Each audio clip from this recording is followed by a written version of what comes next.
My daughter cut me off. Now she wants to reconnect. I left my 14-year-old daughter alone in the world when I divorced my wife after discovering her affair. The betrayal was painful enough, but things took a tragic turn when my wife took her own life during the divorce. Not wanting to take my daughter away from the only other family she had, I stayed close to my in-laws. I thought it was the right thing to do, but that turned out to be a terrible mistake. Behind my back, they resented me, blaming me for everything that happened. Slowly, they poisoned my daughter against me. By the time I realized what was going on, it was too late. She already hated me. She became rebellious, constantly fighting with me, breaking things around the house and running away multiple times.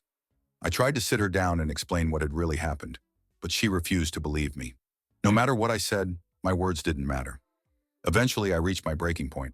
I couldn't take it anymore, so I let her move in with her grandparents, hoping it would be what she needed. Instead, she completely cut me off.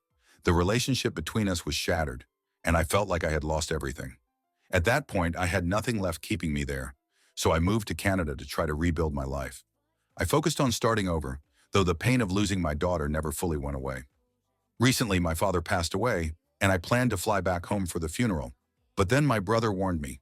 My daughter would be there. Apparently, over the years, she had started to piece the truth together. As she grew up, she realized that her grandparents had been lying to her all along.